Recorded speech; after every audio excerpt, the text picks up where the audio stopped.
Shankutheertham last part అండి. So మొత్తం novel అంతా విన్నారు కదా. ఈ నావెల్ సినాప్సిస్ మొత్తం నావెల్ ప్లాట్ అంతా ఇప్పుడు చెప్తాను. ఇది ఆరికపూడి కోడూరి కౌసల్యాదేవి గారు రచించిన శంకుతీర్థం. మాతామహుల ఊళ్ళో ఉద్యోగం వచ్చింది అతనికి. ఆ ఊరు వెళ్ళటం అతని తల్లికి సుతారాము ఇష్టం లేదు. మొదటిసారిగా పోస్టింగ్. ఆ ఊరు వెళ్ళక తప్పలేదు వారికి. ఆ ఊళ్ళో వారికి తక్కువ పలకవేం లేదు. గ్రామ పెద్ద, పెత్తందారు, చిన్నన్న, ఆ అన్నకో ముద్దుల బంతి కూతురు. సౌందర్యంలో, చలాకీతనంలో ఆమె సాటి. వాటికి మించిన అతిశయమే ఆమె ఆభరణం. పెద్దన్న పరమసాత్వికుడు, దైవచింతన కలవాడును. ఆయనకు ఒక్కతే కూతురు. బాహ్య రూపంలో వెలితిగా ఉన్న గొప్ప సుగుణాల ఖని. సహజంగా చెడుని ఎదిరించే అతని స్వభావానికి గుళ్ళో లింగంతో సహా స్వాహా చేసే మేనమామకు ఘర్షణ తప్పలేదు. 10 మందికి జరిగే ప్రతి మంచి పనికి ఎన్నో అడ్డంకులు, బలవంతులు పన్నాగాలు, ధనవంతుల దౌర్జన్యాలు. వారి ముందు మంచితనానికి మారుపేరైన అతను నిలుస్తాడా? అతనిని అమితంగా ప్రేమించే మేనకోడళ్లలో ఎవరు ఆప్తులవుతారు? గ్రామీణ జీవితాన్ని అతి స్పష్టంగా సూటిగా చెప్పిన నవలలో మేలుబంతి శంకుతీర్థం. ఒక మేలు బంతిని మనమందరము ఆఘ్రాణించాము కదండి. రచయిత్రి గారికి నా పాదాభివందనాలు. Thank you so much. ఎందుకొచ్చావు దుర్మార్గుడా? గర్జిస్తూ సమీపించాడు రామయ్య చక్రధరాన్ని. మావయ్య, దీనంగా నీరసంగా ఉంది చక్రధరం గొంతు. ఎందుకిరా మనల్ని మనమే చులకన చేసుకోవడం? నువ్వెవరు, నేనెవరు? మనలో మనకేమిటి కక్షలు? ఈ జరిగింది చాలు, ఇంకా ఎందుకు? కనీసం మంగస్థితిని చూసి ప్రస్తుతానికైనా శాంతించు. అత్తయ్యని చూడు ఎలా కుమిలి కుమిలి ఏడుస్తోందో. ఆమెని ఓదార్చు. నోర్ముయ్, నడు ఇక్కడి నుంచి. ఎవరు ఎదురు నాకు నీతులు చెప్పొచ్చావు? అమాయకురాలైన నా కూతుర్ని రాత్రికి రాత్రే రప్పించి ఇదట్రా నువ్వు నా మీద తీర్చుకున్న కక్ష? మావయ్య, నిర్ఘాంతపోతూ కూర్చుని చోటు నుంచి లేచాడు చక్రధరం. నువ్వే ప్రమాణం చేయమన్నా చేస్తాను. అటువంటి కుళ్ళు పనులు, నీచ ఉద్దేశాలు నావి కావు. నువ్వు ఎంత అసహించుకున్నా ఆ వాడ నీ ఇంటికొచ్చి నా చేతిలా బ్రతికించుకున్నాను మంగని. అటువంటి వాడను ఇప్పుడు ఇలాంటి పని చేస్తానా? అవునరా, నువ్వు చేసినా చేయకపోయినా అంతు కనుక్కోవడానికి ఏనాడో నిశ్చయించుకున్నాను. నా ఊళ్ళో నాకే ఎదురు తిరుగుతావే? నా కూతుర్ని పెళ్లి చేసుకోకుండా నాటకం ఆడతావే? నిన్న అసలు చక్రపురంలో ఉద్యోగం ఇప్పించి రప్పించింది ఎవరు? ఎందుకు? నాకెదురు తిరిగిన వాడిని నల్లిని రాసినట్లు రాచేస్తానురా నేను. నాన్న, శక్తినంతా కూడదీసుకుని అరిచింది మంగ. ఈ ఆఖరి క్షణాల్లోనైనా నన్ను ప్రశాంతంగా ఉండని. చీ నోర్మై, అసలు నీ వల్ల కాదటే ఇదంతా. నీ తండ్రినైనా కాకుండా ఇంటి గుట్టు బయలు చేసి, నీ తండ్రిని అనైనా కాకుండా ఇంటి గుట్టు బయలు చేసి, చిచి, ఆస్తి పలుకుబడి ఎందుకు? అడుగడుగునా కాని పనులు చేస్తూ ఎందుకు ఆ బ్రతుకు? ఇంట్లో వాళ్ళకా, ఇతరులకా, నీకా? ఎవరికీ సుఖం లేదు, ఎవరికీ సంతోషం లేదు. నీలాంటి వాడి కూతురిని అనిపించుకునే కంటే అదృష్టవంతురాల్ని కనుక త్వరగా పోతున్నాను. అమ్మాయి, ఏంటి తల్లి ఈ మాటలు? రుక్మిణి ఏడుస్తూ కూతురు నోరు మూసింది. రామయ్య పరిస్థితి నిప్పులు తోకిన కోతి మాదిరిగా ఉంది.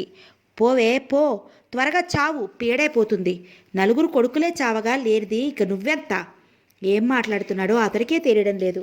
ఏమండోయ్, ఇది హాస్పిటల్, నర్సు గుర్తు చేసింది. నోర్మయ్, అందరూ నాకు చెప్పేవాళ్లే అంటూ చక్రధరం వైపు తిరిగి, ఒరేయ్, ముందు నా కళ్ళెదుటి నుంచి పో అన్నాడు రామయ్య. పోతానులే మామయ్య అంటూ డాక్టర్ వైపు తిరిగి, మిస్టర్, నేను బయట ఉంటాను. ఆ అమ్మాయిని మీరు స్వంత కేసులా చూసుకోవాలి. నేను డాక్టర్నే, కానీ మా పరిస్థితులు ఇలా వచ్చాయన్నాడు చక్రధరం. తెలుసునండి నాకు అన్నాడు ధర్మగర్భంగా నవ్వుతూ. రారా చౌదరి, ఎందుకు ఈ మాటలన్నీ భరించటం? రెడ్డి గొంతు విని అటు చూశాడు చక్రధరం. నువ్వొచ్చావేమిటి అన్నాడు. అవును, రానన్నాను మొదట, కానీ మరి అక్కడ వందనమ్మకు మాటిచ్చాను కదా నేను ప్రాణంలా కాచుకుంటానని. పద పోదాం. అయిష్టంగానే కదిలాడు చక్రధరం. మోహిని, జాగ్రత్తమ్మా, భయం లేదు. నేనిక్కడే ఉంటాను అవతల. ఒక్క మాట వినిపో బావా, తర్వాత లేదు. ఇదే నాకు అంచెదశ. నోర్బై, నువ్వు రమ్మంటే నేను రమ్మంటావా? నేను పొమ్మంటే? భయభక్తులు లేనిదానా? పెంకి కటం అరిచాడు రామయ్య. నోర్ముయ్, నువ్వు రమ్మంటావా? నేను పొమ్మంటే? భయభక్తులు లేనిదానా?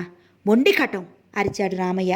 బావా, బావా, బావా అంతకంతకు అధికమవుతున్న ఆ కంఠంలోని తీవ్రతకు అదిరిపడి వెనుతిరిగి వచ్చి ఒక్క అంగలో మంచం చేరాడు చక్రధరం. వెళ్ళను మోహిని, వెళ్ళను. ఇక నిశ్చింతగా పడుకో. ఇక్కడే ఉంటాను అన్నాడు తలకు కట్టిన కట్టు సరిచేస్తూ. వద్దు, ఇక్కడ వద్దు, ఒక్క మాట చెప్తాను, విని వెళ్ళిపో. బహుశా నీకు తెలిసి ఉండకపోవచ్చు. మా నాన్న నిన్ను చంపిస్తామని నియమించిన మనుషులే చీకటి మాటను గుర్తు తెలియక ఆ మర్యాదలు మాకు చేశారు. కరణం కూడా నిన్ను కడతీర్చాలని చూసి తన మనుషుల చేతిలో తనే దెబ్బతిన్నాడు. ఈ రహస్యాలు బహుశా నీకెవరూ చెప్పపోవచ్చేమోననే అనుమానంతో చెప్తున్నాను. ఇటువంటి ముసలిగద్దలున్న ఊరికి ఇక బాగు ఉండదు. నువ్వు అక్కడ ఉండొద్దు, వెళ్ళిపో. అక్కయ్యను వివాహమాడి ఎక్కడైనా హాయిగా ఉండు. ఆమెకు అత్తయ్యకు నా నమస్కారాలు చెప్పు. మోహిని! కన్నీళ్లు కట్టుకోలేకపోయాడు చక్రధరం. నల్లబడిపోతున్న ఆమె ముఖాన్ని చేతుల్ని చూస్తూ ఆందోళనగా, డాక్టర్, ఇదేమిటి, మీరు అలా నిల్చున్నారేమిటి అని అరిచాడు. డాక్టర్ తలవాల్చాడు. నర్సు ముఖం తిప్పుకుంది. అయ్యో నా తల్లోయ్, నా గమ్మంగమ్మోయ్! గుండెలు బాదుకుంటూ శోకాలు పెట్టింది రుక్మిణి. వెళ్ళిపోతున్నావటే అమ్మా, నాతో ఒక్క మాట మాట్లాడే. అమ్మాయి, ఏమిటే, ఎలాగుందమ్మా? రామయ్య కోపం అంతా ఏమైపోయిందో నల్లబడిపోతున్న కూతురి కాళ్ళు చేతులు పట్టి పట్టి చూస్తూ అడిగాడు కుదిపేస్తూ.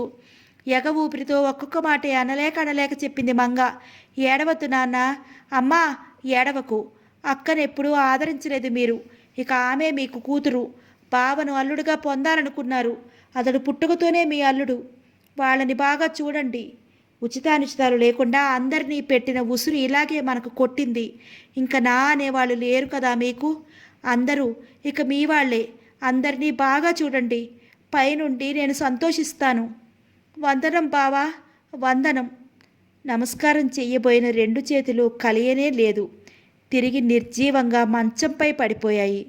కళ్ళు మూతలు పడిపోయాయి. మంగా! చక్రధరం బావురుమన్నాడు. రుక్మిణికి ప్రపంచమే శూన్యమైపోయింది. వందనోయ్, నీ ఉసిరే కొట్టిందే నా తల్లికి. ఒరే చక్రిగాడోయ్, నువ్వు ఈ ఊరు రాకపోయినా నా కూతురు బ్రతుకుండ్రా. లక్ష్మమ్మోయ్, ఒకనాడు శపించావేవ్, అనుభవించేవాళ్లే ఉండకూడదని. నీ శాపమే కొట్టిందేవ్. ఎవర్రోయ్ ఈ ఆసుపత్రులన్నీ తగలయ్యనా? మీ డాక్టర్లందరినీ కప్పెట్టనా? ఎందుకురా మీ ప్రయోజకత్వాలు? నా తల్లోయ్, మంగాయ్, ఏమైపోయావేవ్ అని శోకిస్తున్న ఆమెను నర్సు ఓదార్చ ప్రయత్నిస్తోంది. అయితే అమ్మాయి చచ్చిపోయిందా? వెర్రిగా అందరినీ చూస్తూ నిల్చున్నాడు రామయ్య. చచ్చిపోయింది.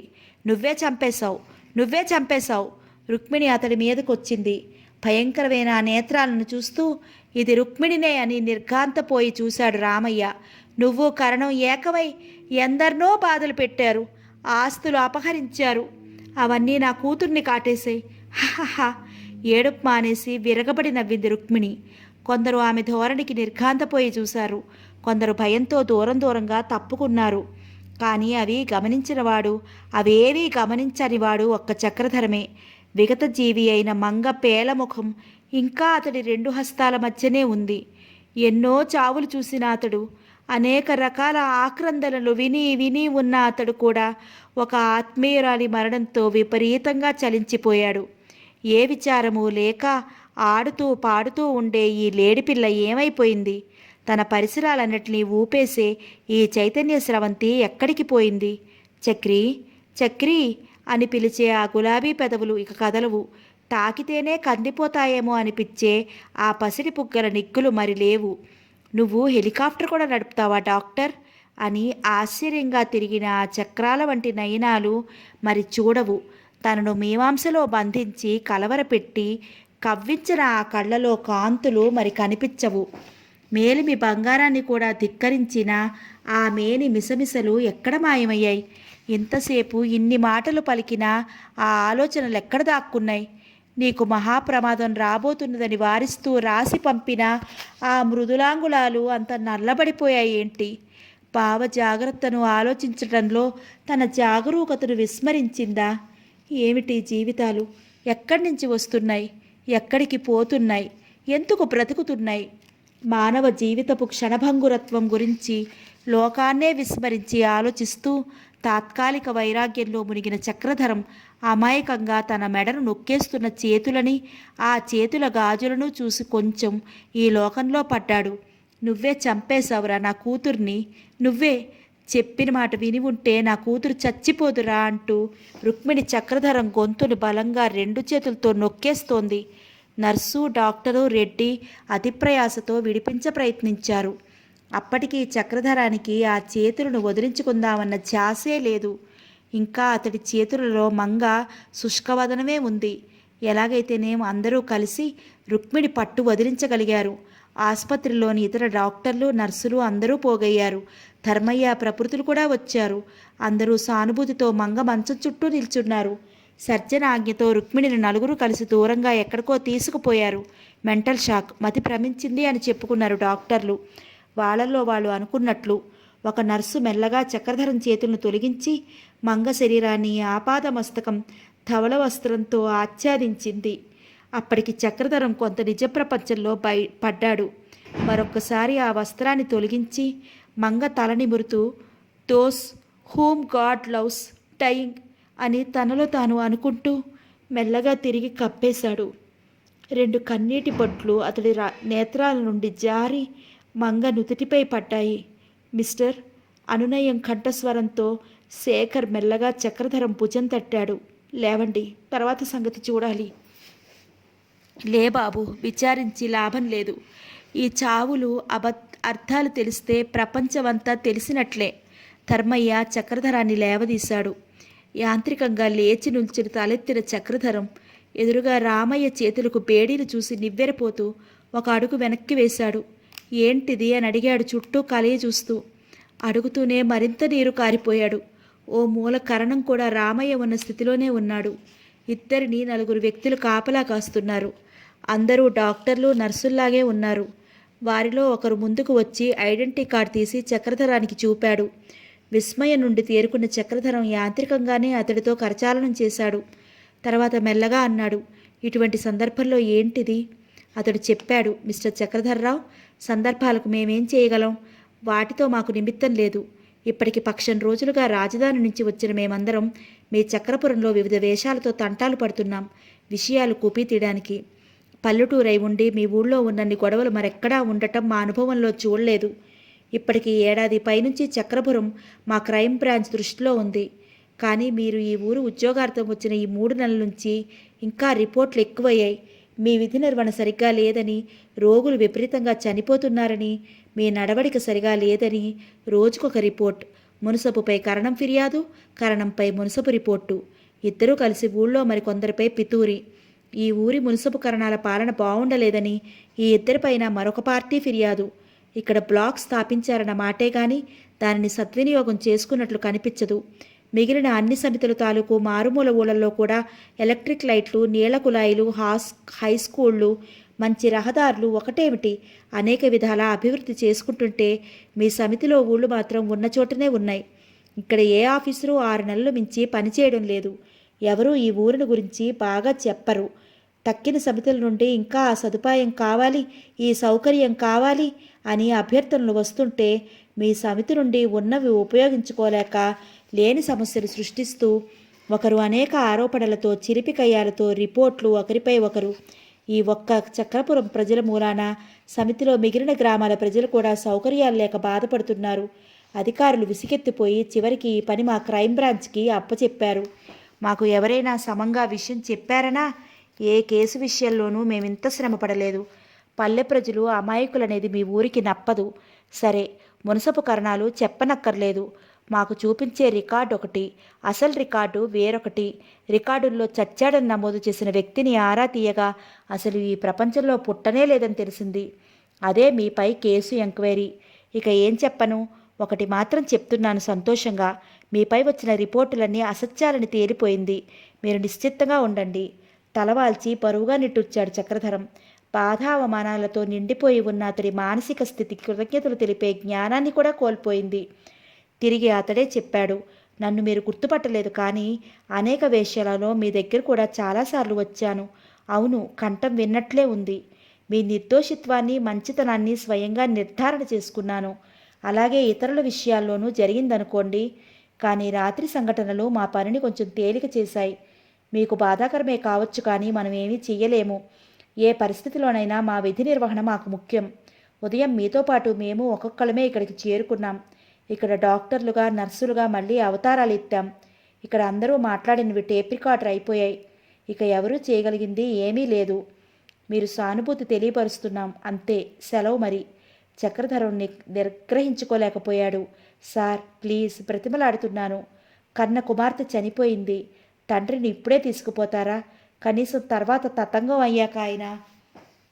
అతడు ఆలోచిస్తూ ఉండగానే రామయ్యే అన్నాడు చేతుల్లో ముఖం కప్పుకుంటూ. వద్దు వద్దు, దాన్ని నా చేతులతో నేను మట్టిలో పెట్టలేను. దానికి పెళ్లి చేయాలని ఎన్నో ఎన్నో చెయ్యాలని ఆశలు పెట్టుకున్నాను.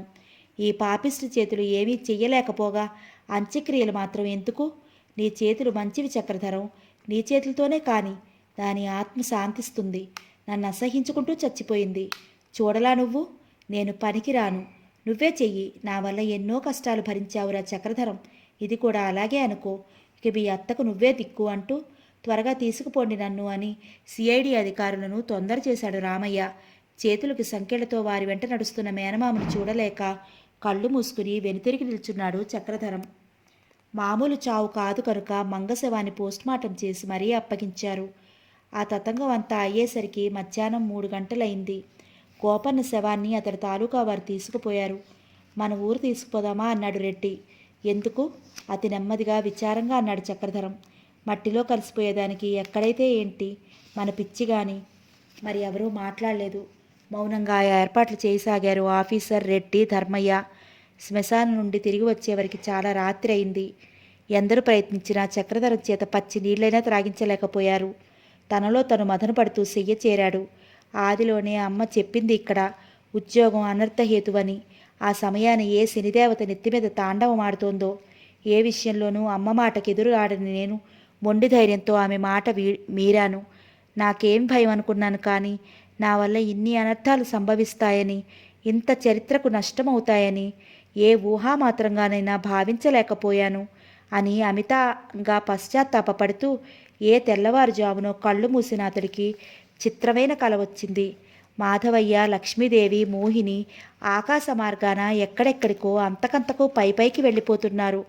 వారు ధరించిన వస్త్రాల ధవళత ఎప్పుడూ చూడలేదు తాను. తనను ఆశీర్వదిస్తూ చిరునవ్వులు చిందిస్తూ చూస్తుండగానే అంతర్ధానమైపోయారు. ఆశ్చర్యంగా తలతిప్పి చూసిన అతడికి నీటి ప్రవాహంలో కొట్టుకుపోతున్న వందనాదేవి శోకిస్తూ కనిపించింది. ఆశ్చర్యపోయి మరొక వంక చూశాడు. రామయ్య, రుక్మిణి ముళ్ళకంపలో పడి ఏడుస్తున్నారు. మళ్ళీ చూశాడు. వందన తన వైపే ఆశగా చూస్తోంది. దైవాన్ని ప్రార్థిస్తోంది. తనను తను చూసుకున్నాడు. ఎక్కడో చాలా ఎత్తు మీద ఆకాశంలో విహరిస్తున్నాడు తను. వస్తున్నా వందన, వస్తున్నా. కిందకి తూకపోయిన చక్రధరం మెలకు వచ్చేసి మంచపైన లేచి కూర్చున్నాడు. ఇంకా చీకట్లు పూర్తిగా విడవలేదు. శేఖర్, శేషారెడ్డి, అర్జున్, బ్లాక్ ఆఫీసరు అందరూ అక్కడే ఆదమర్చి నిద్రపోతున్నారు. అవును, అది స్పష్టమే. ఇది శేఖర్ ఇల్లు. ఏంటి స్వప్నం ఇలా వచ్చింది? మంగ ఏమైపోయింది? చచ్చిపోయింది. నేనే పాతిపెట్టి వచ్చాను. మరి అంత సజీవంగా పూర్వపు చలాకీతనంతో ఎలా కనిపించింది? తిరిగి మీమాంస ప్రారంభమైంది మనసులో. గుండెలు పిడినట్లయింది. ఏం బాబు, లేచావా? బయటికి వెళ్ళినట్టున్నాడు. లోపలికి వస్తూ ప్రశ్నించాడు ధర్మయ్య. అంత చలకైతనంతో ఎలా కనిపించింది? తిరిగి మీమాంస ప్రారంభమైంది మనసులో. గుండెలు పిండినట్లయింది. ఏం బాబు, లేచావా? బయటికి వెళ్ళినట్టున్నాడు. లోపలికి వస్తూ ప్రశ్నించాడు ధర్మయ్య. సమాధానం ఒక్కసారి ఆయన దశ చూసి తిరిగి తలవాల్చుకున్నాడు చక్రధరం. ఎప్పుడు ఏ చికాకు కలిగినా ధర్మయ్య మాస్టారి సుముఖంలో ఆ విచారాన్నంతా వెళ్ళబోసుకుని ప్రశాంత మనస్కుడయ్యేవాడు. కానీ ఇప్పుడు ఆయన ఆదరం కూడా అతడి అశాంతిని ఏమాత్రం చెదరగొట్టలేకపోయింది. ఇవాళ ఇంటికి వెళ్ళిపోదామా? అతడి తల నిమురుతూ అడిగాడు ధర్మయ్య. పసివాడిలా ఒక్కసారి పావురుమన్నాడు చక్రధరం. ఎందుకు? ఏ ముఖంతో వెళ్ళను మాస్టారు? నీ తమ్ముడిని జైలుకు పంపి మరదల్ని పిచ్చాసుపత్రిలో వేసి మేనకోడల్ని మట్టి చేసి వచ్చానని ఏ ముఖంతో చెప్పను అమ్మకి? అమ్మ నా ముఖం చూస్తుందా? అభిమానం, అహం, అంతస్తు అన్నీ మరచి కదలి కదలి ఏడ్చాడు. అతని దగ్గరగా తీసుకుని అనునయంగా తల నిమిరాడు ధర్మయ్య. నీ వంటి వారు కూడా ఆ విధంగా ఆలోచిస్తే ఇంకేముంది చక్రి? అంతా కర్మ పరిపాకం, దైవ కఠన. వ్యక్తులం కారణంగా కనిపిస్తామే కానీ నిజంగా బాధ్యులం కాము. ఒక్కొక్కరే నిద్రలేచారు. అడుగడుగునా బ్రతిమాలించుకుని అందరినీ ఇబ్బంది పెట్టకూడదనుకున్న చక్రధరం మౌనంగా అందరితో పాటు కాఫీ, పలహారాలు స్వీకరించాడు. బయట డ్రైవర్ జీపు సిద్ధం చేస్తున్నాడు. మీరు త్వరగా రండి అన్నాడు బ్లాక్ ఆఫీసర్. శేఖర్, రెడ్డి, ధర్మయ్య అప్పటికే తయారుగా ఉన్నారు. అదేమిటి, అప్పుడే వెళ్ళడం ఏమిటి? మామయ్య విషయం చూడొద్దు అన్నాడు చక్రధరం. ఇప్పట్లో అతని విషయం చూడటానికి ఎవరి తరం? అది మెల్లగా తేరుతుంది. మనమేమీ చెయ్యలేం. అంతేనంటారా? అంతే. అదీ కాక మరో విషయం చెప్పాలి. ఇప్పుడే రేడియోలో విన్నాం. అందుకే మేమందరం అంత తొందరపడుతున్నాం. మన ఊరి పరిసరాలన్నీ ఆడవాళ్ళైనా తెలియకుండా జలమయమై ఉన్నాయంట. విశేష జన నష్టమని చెప్తున్నారు. నిన్న మధ్యాహ్నం కొండలలో సెలయేరు విపరీత వర్షాల వల్ల ఉన్నట్లుండి పొంగి ఊళ్ళ మీద పడిందంట. భగవాన్! చేతులు నెత్తిన వేసుకుంటూ వారిని అనుసరించాడు జీపు దగ్గరికి చక్రధరం. రాత్రి స్వప్నం ఇదా? జీప్ శరవేగంతో దూసుకుపోయింది. ఎంత వేగంగా వెళ్ళినా ఉదయం 10 గంటలైంది చక్రపురం పరిసరాలు చేరేసరికి. దారి పొడుగున చెట్ల కింద, కొండల మీద ఎక్కడ పడితే అక్కడ నిర్వాసితులైన జనం. జీపును కొంచెం వేగం తగ్గించి తమ ఊరి ప్రజల ముఖాలు ఎక్కడైనా కనిపిస్తాయేమోనని పరికించుతూ ప్రయాణం చేయసాగారు. అనుకున్నట్లుగానే ఒక చోట దారి ప్రక్కన కొండవాలు దగ్గర శేషారెడ్డికి పరిచితులైన కొందరు కనిపించారు. జీప్ ఆపి ప్రశ్నించంగానే తేలిన సారాంశం, ఏమో బాబు, ఇన్నాళ్ళుగా ఉన్నాం. 80 ఏళ్ల ముసలాలం కూడా ఉన్నాం. మా ఎరికలో ఎప్పుడూ ఇలా అడవిగడ్డ పొంగి మన ఊళ్ళ మీద పడటం చూడలేదు, వినలేదు. ఉన్నట్లు వచ్చి ముంచేసింది. ఎప్పుడూ చూడం. ఆ నీరుడు చూడగానే చెట్టుకో పిట్టన్నట్లుగా అయిపోయాం. ఆస్తులు పోయాయి, పశువులు పోయాయి, కట్టుకుట్టలతో మిగిలాం. కొందరు తల్లి బిడ్డ కూడా విడిపోయారు. ఏమో ఆ గంగమ్మ తల్లి ఆకలి ఎంతగా ఉందో, ఎందరిని పొట్టన పెట్టుకుందో. ముఖాముఖాలు చూసుకుంటూ మరికొంత ముందుకు పోయారు. స్వప్నార్థాన్ని చూచాయిగా గ్రహించగలిగిన చక్రధరం మనసు రాయి చేసుకుని అందరికంటే ధైర్యంగా కూర్చున్నాడు. వేగంగా పరిగెడుతున్న జీప్ జనం కొందరు దారికి అడ్డు వచ్చి ఆపటంతో ఆగిపోయింది. వారిలో చాలామంది చక్రపురం జనులే. ఆనందంగా ఆత్రంగా అడిగాడు చక్రధరం. అంతా బాగున్నారా? మా వాళ్ళు ఎక్కడున్నారు? అందరూ తలలు వార్చారు. ఏం చెప్పం బాబు. ఉప్పెన్లా వచ్చి పడుతున్న వరదను చూసి మీకిచ్చిన మాట కూడా మర్చిపోయాం. ఎవరి ప్రాణాల కోసం ఆళ్లమే చెట్టు పుట్టా పాలైపోయాం. ఇంకా ఎవరి కుటుంబాలం ఆళ్లతో కలవలేదు. ఏడిశారు వెధవలు. ఇంత ప్రయోజకులని తెలిసే నేను ఉంటానంటే మహాధీరుల్లాగా నన్ను తరిమేశారు. పోనీ ఇదైనా చెప్పండి, మీరు పారిపోయి వచ్చే ముందు కాస్త ఇంట్లో వాళ్ళకు ఒక కేకైనా వేశారా ఇలా వరద వస్తోందని? అదీ లేదా? అర్జున్ కోపంగా అడిగాడు. నసుగుతూ నిల్చున్నారాళ్ళు. గద్దించాడు రెడ్డి. ఒకడు నసిగాడు. వేసినట్టే జ్ఞాపకం అండి. అయినా ఊరంతా అల్లకల్లోలమైపోతే ఆరికి మాత్రం తెలియదేటండి. ఎక్కడో జాగ్రత్తగానే ఉంటారు. మరొకడు చెప్పాడు. ఇప్పుడు జ్ఞాపకం వచ్చింది. వందనమ్మ ఆశ్రమంలో లేదప్పుడు. ఎందరెంత చెప్పినా వినకుండా పువ్వులు కుంకుమ పట్టుకుని నిన్న ఆవిడ తల్ల చచ్చిపోయిన దినవట పూజ చేయటానికి వెళ్ళింది సమాధి దగ్గరికి. అందరి ఒళ్ళు చల్లబడిపోయింది ఆ మాటలు వినగానే. కొట్టుకున్నాడు శేషారెడ్డి. ఈ ఆడవాళ్ళకో దురలవాటు అనాది నుండి వస్తూనే ఉంది. ఆనాడు లక్ష్మణుడు గీసిన గిరులు సీతాదేవే దాటింది కదా మరి. చచా, ఏం చేద్దాం ఇప్పుడు? ఎక్కడని వెతకటం? ఇంతకు మా కుటుంబాలన్నీ ఏమయ్యాయో తెలుసా అన్నాడు అర్జున్. అందరూ బాగానే ఉన్నారు. ఆ ఎదర ఇంకా 1 మైలు దూరం పోవాలి. అక్కడ ఊళ్ళో పంచాయతీ ఆఫీసులో అదేదో వరదల కమిటీ జనమట. ఆఫీసులు కూడా ఉన్నారు. ఆ ఊళ్ళోనే అక్కడక్కడ సర్దుకున్నారట. గొప్పోరి కుటుంబాలన్నీను. అదైనా వినడమే కానీ మాకు వివరం తెలీదు. సరే అయితే ఫ్లడ్ రిలీఫ్ కమిటీ కూడా ఏర్పడిపోయిందన్నమాట. అప్పుడే జీప్ ముందుకు కదిలింది. ఆఫీసులో కనుక్కోగా విన్న విషయాలని నిజమేనని తెలిసింది. అర్జున్ ఊళ్ళోకి పోయి కనుక్కున్నాడు. ధర్మయ్య, రెడ్డి, ఆఫీసర్, కరణం ఒకటేమిటి, అందరి కుటుంబాలు బాగానే ఉన్నాయి. ఎటొచ్చి పొలాలలో అక్కడ పనులతో ఉండిపోయిన వాళ్ళు.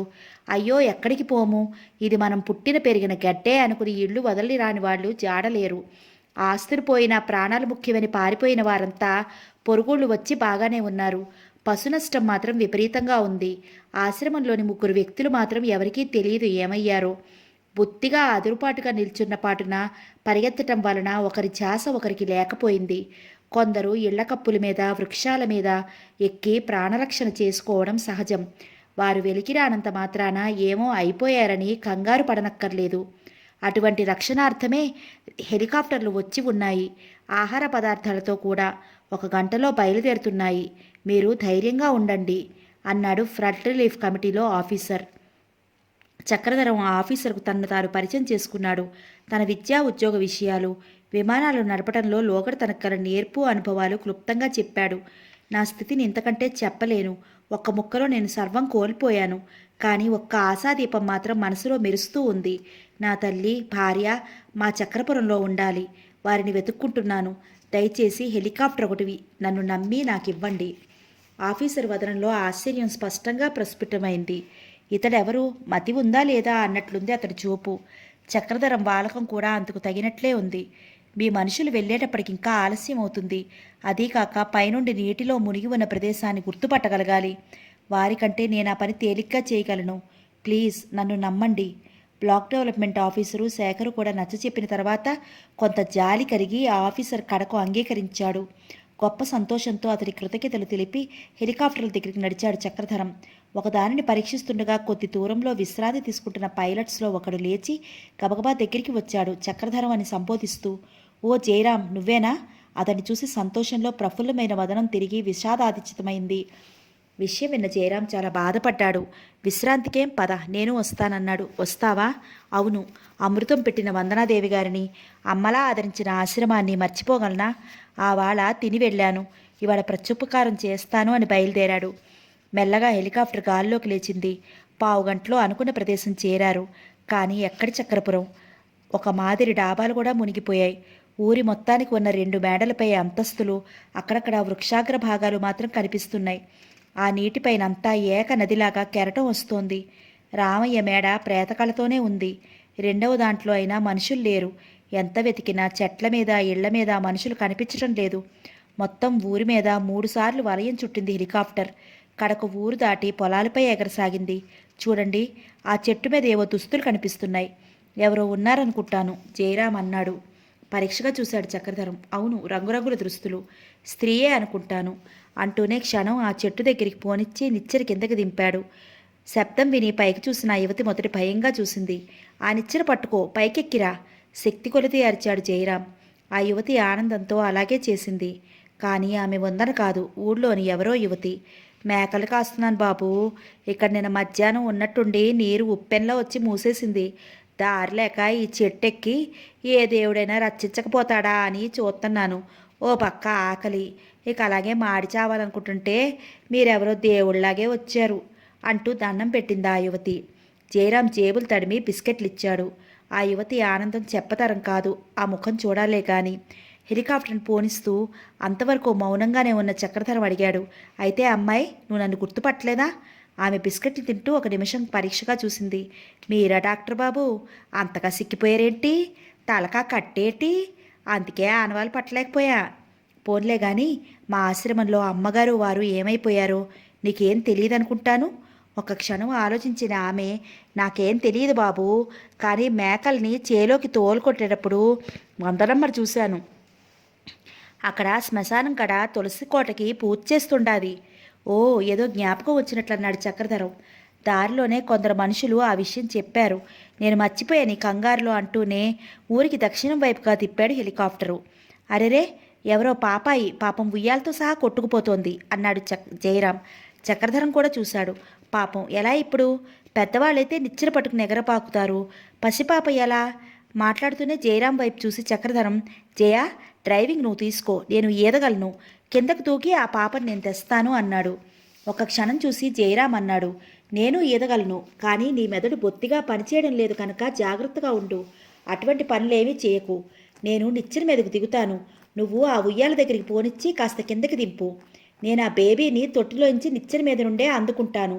నా చేతి నుండి ఈ అమ్మాయికి అందిస్తాను. ఏమంటావు? సరే అంటూనే అట్లా అతను చెప్పినట్లుగా నడిపాడు చక్రధరం. అనుకున్నట్లుగానే పథకం బాగా నెరవేరింది. దానికి పాప కేరున ఒకటే గోలెత్తిపోతోంది. ఏం చేయాలి, ఎలా అనుకుంటూ ముఖాముఖాలు చూసుకున్నారు. ఏదైనా తక్షణం ఆహారం పడాలి, ఊరుకోవాలి అంది ఆమె. సరే, ఇంతవరకు ఏడ్చింది. మరి కొంతసేపు ఏడిస్తే మాత్రం కాని ముందు మన పని చూడు, అటు నడుపు అన్నాడు జయరాం. కాదు జయ, గంభీరంగా అన్నాడు చక్రధరం. రక్షించిన పాప ప్రాణాలను కాపాడవలసిన బాధ్యత మనపైనే ఉంది. స్వపరభేదం ఉండరాదు. మన వారి కోసం మనం తహతహలాడుతున్నట్లే ఆ పాప కోసం ఆత్మీయులెంత పరితపిస్తున్నారో. అదే కాక ప్రభుత్వం నిన్ను హెలికాప్టర్ను పంపింది ప్రజలందరి కోసం కానీ నా ఒక్కడి కోసం కాదు కదరా. ఆఫీసర్ దయతలిచి నాకు ఇచ్చారు అంతే.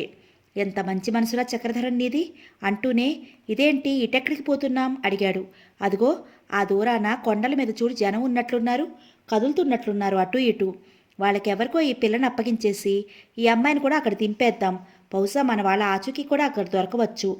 10 నిమిషాల్లో పోయి కొండ మీద ఆగింది హెలికాప్టర్. అందరూ వచ్చి చుట్టూ మూగారు. వారిలో ఒక స్త్రీ అదిగో నా తల్లి, నా బిడ్డ అని వచ్చి జయరాం చేతుల్లోని తన బిడ్డను లాక్కుని గుండెలకి హత్తుకుంది. ఆ పాప కూడా మంత్రం వేసినట్లు టక్కున ఏడుపు ఆపేసింది. గొల్ల యువతి పోయి తన వారితో కలిసింది. చెట్టు మీద ఉంటే ఈ బాబుని రక్షించారు అంటూ. అందరూ వచ్చి జయరాం చక్రధరం కాళ్ళపై పడిపోయారు. మా పిల్లల్ని రక్షించారు, మీ రుణం తీర్చుకోలేము అంటూనే కొందరు ఇంకా మా వాళ్ళు అక్కడ ఉండిపోయారు, బాబాబు వెతికి తీసుకురండి అని కొందరు అంటున్నారు.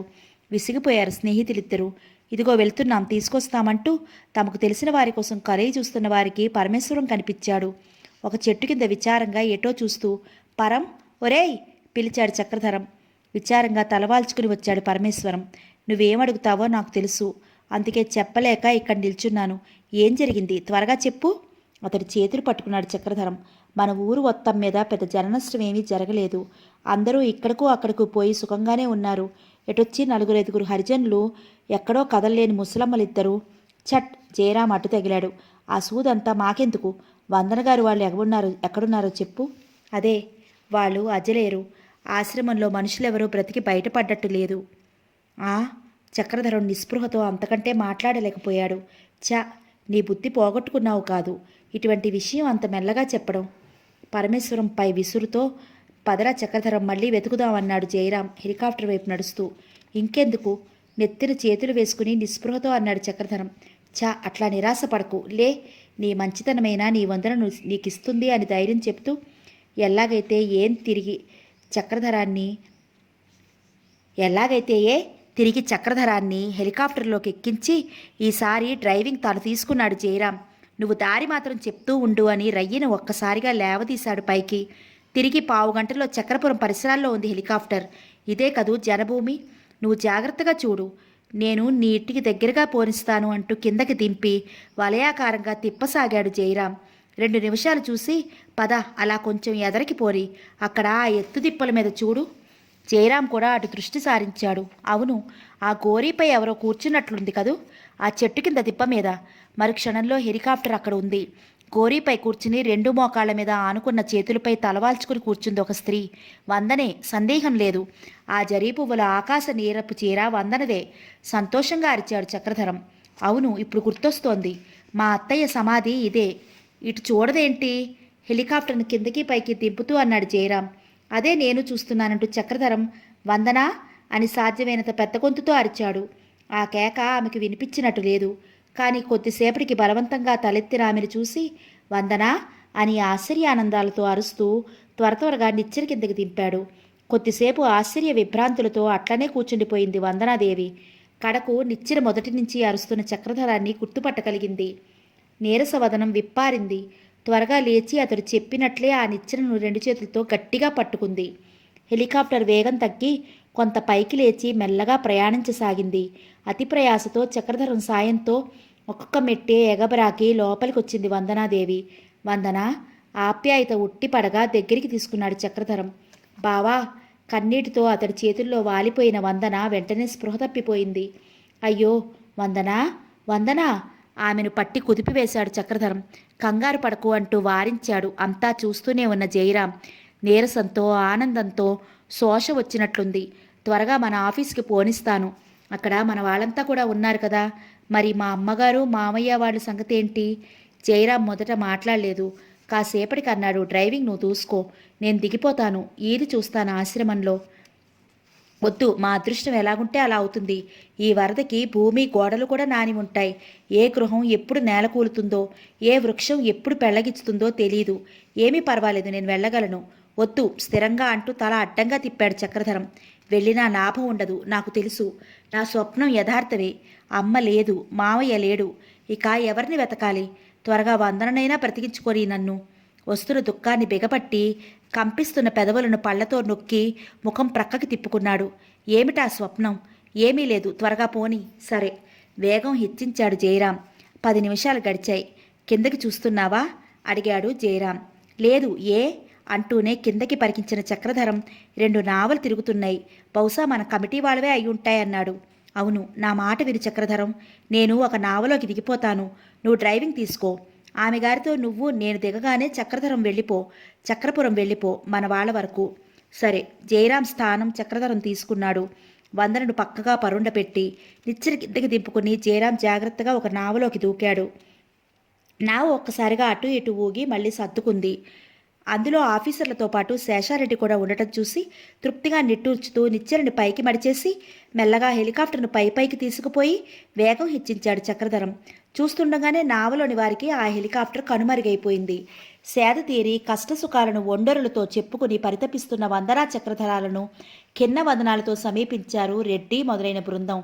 అమ్మ జాడగాని మావయ్య జాడగాని ఎక్కడా తేలలేదు.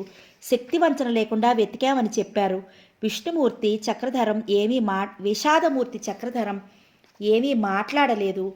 వందన కళ్ళు తుడుచుకుంటూ అంది, నేనే చేతులారా చంపేసుకున్నాను నాన్నను అత్తయ్యను. నేనే చెంత ఉంటే అలా జరిగేది కాదు. కాదు తల్లి, అలా బాధపడకు అనునయించాడు ధర్మయ్య. వారిద్దరి కోసమే వచ్చిన మృత్యువు నిన్ను దూరంగా త్రోసివేసింది. మూడవ దినం తెల్లవారేసరికి వరద ఎంత ఉధృతంగా హడావుడిగా వచ్చిందో అంత వేగంగానూ అంత ఆశ్చర్యంగానూ తీరిసిపోయింది. ఇసుక మేటలు వేసిన పొలాలు, కూలిన ఇళ్ళు, నేలపాలైన వృక్షాలు, వరద తీసిన ఆనవాళ్లతో, అడుగు వేస్తే జారిపోతున్న బంకమట్టితో కళావిహీనమైన వీధులు, అక్కడక్కడ భయోత్పాతం కలిగిస్తున్న మనుష్యుల, పశువుల, కుక్కల శవాలు,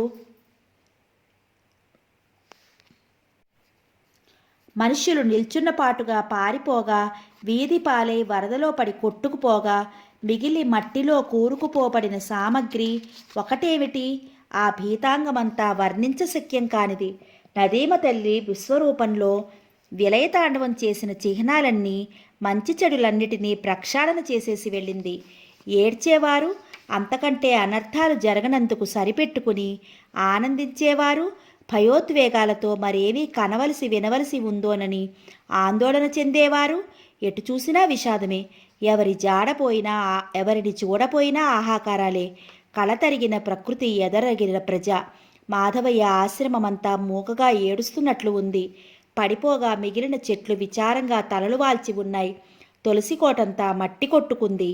గోడలు, గుమ్మాలు సర్వం రేగడ పట్టినమయం. ఏ సమయంలో సందర్శించినా పవిత్ర అర్చనలో, పూజాస్తవమో, పుణ్యకార్య పఠనమో ప్రాప్తింపజేసే ఆశ్రమం నేడు బొగులు బొగులుమంటోంది. చక్రధరం పరివారం బెదురుతూనే లోపల ప్రవేశించారు ఆశ్రమంలోనికి. పూజాగృహం ప్రవేశిస్తూనే అందరూ ఒక్కసారి కెవ్వుమని శిలల మాదిరి నిలబడిపోయారు. దైవమందిరం ముందు సాష్టాంగ ప్రణామమొనరిస్తున్నాడు మాధవయ్య. మందిరానికి ఎడమ పార్శ్వాన లక్ష్మీదేవి దైవానికి నమస్కరిస్తున్నట్లే స్థిరంగా కూర్చుని ఉంది. పూర్తిగా బంకమన్నులో మునిగిపోయి దైవమందిరము, విగ్రహాలు పూర్వపు స్థానంలో ఉన్నాయి, చెక్కు చెదరకుండా. ఇదేం విచిత్రం! నివ్వెరపాటుతో నిలబడిపోయిన ప్రేక్షకుల నుండి కొద్దిసేపటికి గుండె ధైర్యం కలవాడైన చక్రధరం ముందుకు వెళ్ళాడు. చొరవగల శేషారెడ్డి అతడిని అనుసరించాడు. నారాయణ నారాయణ, ఆ చిద్విలాసుని అర్చిస్తూనే అసువులు పాసిన అదృష్టవంతులు అన్నాడు ధర్మయ్య మంద్ర గంభీరంతో వందనమొనర్చుతూ. ఆశ్చర్యం, ఈనాటికి శరీరాలు పాడవలేదు, ఉప్పిపోలేదు, సజీవంగా ఉన్నట్లే ఉన్నారు అనుకుంటూ శరీరాలను సరిగా తీసి పడుకోబెట్టారు. ఏమిటి విచిత్రం? అందరూ ఒకరి ముఖాలొకరు చూసుకున్నారు. ధర్మయ్య అన్నాడు, చిత్రమేమీ లేదు. వారు మానవులు కారు, నిస్వార్థ నిష్కళంక దేవతామూర్తులు. అందుకే ఇలా భగవద్ధ్యానముద్రలోనే భగవత్ పాదాల చెంతనే ప్రాణాలు విడిచారు. ఆలోచనపూర్వకంగా అంటున్నట్లు అన్నాడు శేషారెడ్డి. మొన్న మనల్ని ఆసుపత్రికి సాగనంపాక తిరిగి వచ్చి దైవ ప్రార్థన చేసినట్టుంది అమ్మ. సరే, మావయ్యకి ఎప్పుడూ అదే పని కదా. ఆ భక్తి పరవశ స్థితిలోనే బాహ్య ప్రపంచ స్మృతి లేనప్పుడే వరద వచ్చి ఉంటుంది. నిర్మలంగా ఆ దైవంలో ఐక్యమైనారు. ఎంత అపూర్వం! ఆ ఇద్దరి పాదాలను పదే పదే స్పృశించుతూ ఆ పాదాలపై తలవాల్చాడు చక్రధరం. మీ భగవద్ ఐక్యం అచిరకాలంలోనే సంభవించగలదని నా అంతరాత్మ ముందే గ్రహించింది. అందుకే నాకు తెలియకుండానే నన్ను ఈ పాదాలపై పడవేసింది.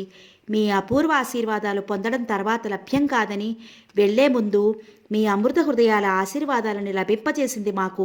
ఆ ఆశీర్వాద బలమే మమ్మల్ని సదా కాపాడగలదు.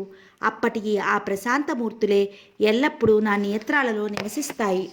వందనాదేవి మరింత శోకిస్తుందని, ఆమెను ఓదార్చడం ఎవరికీ సాధ్యపడదని అనుకుంటూ అందరూ ఆమె వైపు చూశారు. కానీ అందరికీ ఆశ్చర్యమే అయింది. వారి ఊహలు నిజం కాలేదు.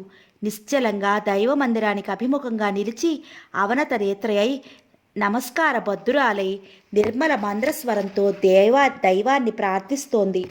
పవిత్ర మానవ పుష్పాలతో సంవత్సరాల తరబడి నిన్ను అర్చించుకున్న ఈ మానవాతీతుని, ఈ విరాగిని ఇన్నాళ్లకు అనుగ్రహించావా తండ్రి. నీ సాన్నిధ్యం పొందటానికి అహోరాత్రాలు అలమటించిన ఈ అశాంత హృదయుని అనేక బాధావమానాలకు గురి అవుతూ నిత్యం నీ పొందుకై పరితపిస్తున్న ఈ అమృత హృదయురాలిని ఇంతకాలానికైనా నీ చెంతకు చేర్చుకున్నావు. అపూర్వ వ్యక్తులైన ఈ అన్నా చెల్లెలను శాశ్వతంగా నీలో ఐక్యమొనరించుకో. తిరిగి ఈ స్వార్థ ప్రపంచంలో పడవెయ్యకు. ఆమె మనోనిశ్చలతకు అందరూ ఆశ్చర్యపోయారు. చక్రధరం మెల్లగా లేచి వెళ్ళి వాలి ఉన్న ఆమె శిరస్సును మృదువుగా నిమురుతూ వందనా అని పిలిచాడు ఆర్ద్రస్వరంతో. మెల్లగా తలెత్తి నిర్మల దృష్టులతో అతడిని చూసింది వందనాదేవి. అందరూ అన్ని దారులు పట్టిపోయారు. ఇక నీకు నేను, నాకు నువ్వు మిగిలాము అన్నాడు. అవును, నిశ్చలంగా ధరణి వైపు చూస్తూ అన్నది వందన. కష్టాలలో కాలి ఉన్న రెండు జీవితాలు ఒకటయ్యాయి. ముందేమి కాదున్నదో. ఈ ఇద్దరి సరస్సులను నిమురుతూ ప్రేమార్థ హృదయంతో అన్నాడు ధర్మయ్య. శంఖంలో పోస్తే గాని తీర్థం కాదు. కష్టాలలో మునిగి తేలినదే అది మానవ జీవితం కాదు. కష్టాలన్నీ ముందే సమసిపోయాయి. ఇక మీ భవితవ్యమంతా కళ్యాణప్రదమే. ఆ అన్నా చెల్లెండ్ర ఆత్మశాంతికై అందరూ ముక్తకంఠంతో ఆలపించిన భక్తి గీతాలతో ఆ ఆశ్రమమే కాదు, చక్రపురమే ప్రతిధ్వని లీనుతూ పవిత్రమైంది. నిత్య కళ్యాణ విభాజిన్ శంఖ చక్ర విభూషిత శ్రీనివాస జగన్నాథ జయ శ్రీ వెంకటేశ్వరా. నిత్య కళ్యాణ విభాజిన్ శంఖ చక్ర విభూషిత శ్రీనివాస జగన్నాథ జయ శ్రీ వెంకటేశ్వరా.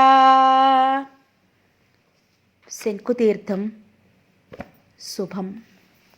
ఇంకొక మంచి నావల్తో మళ్ళీ కలుసుకుందాం. థ్యాంక్ యూ అండి. ధన్యవాదాలు. మీ దివ్య.